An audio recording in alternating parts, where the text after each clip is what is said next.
Alright, so I finally got this working. I just want to explain how it works because it's a little complex.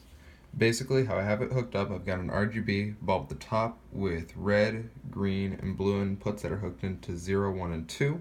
3 then comes down to the button, 4 goes into the speaker, then I've got an analog for my potentiometer over to analog 1.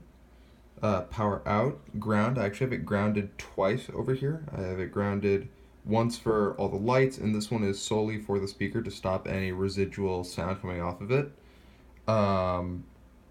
Here, pretty much everything with the exception of this red wire. If it's red, it's power around the board, so it comes in here, loops over, and then power for the potentiometer and speaker on this side. All of my returns to the ground are either black or white. And then I've got RGB bulb at the top, 2 reds, 2 greens, and 2 blues. So if I press this button, the highest tone doesn't have any sound. Come down a little bit more. Right on the edge there. See the bulb turns red, a little bit further. Now I'm down to green, which is 2 notes down. As far down as it goes, it turns white. So if I hold it, it'll cycle through the colors.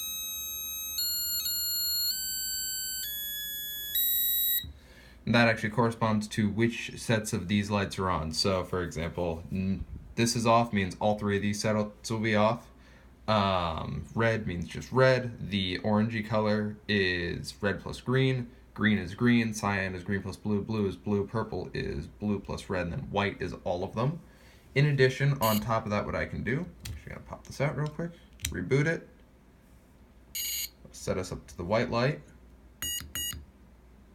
If I just do a quick doot doot, it'll start flashing the lights because the 2 doots were really fast, close to each other, so then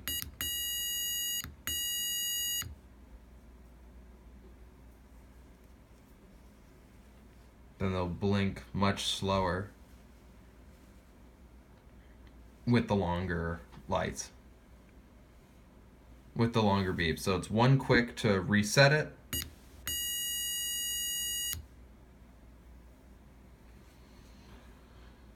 Just because the way it works is it looks at the time between the starts and the finishes. So if I don't have, or it looks at the difference between the start and the finish. So it looks at the time between when I started the press and when I released the press, and the time between when I released the press and when I started the next one. So you have to wait for it to clear a release cycle before it'll go into the next one. So you do 1 quick beep just to get it through that cycle, or to get it started on that cycle. And there you go. So 2 quick beeps. It'll go back to dancing. So that is my little light show.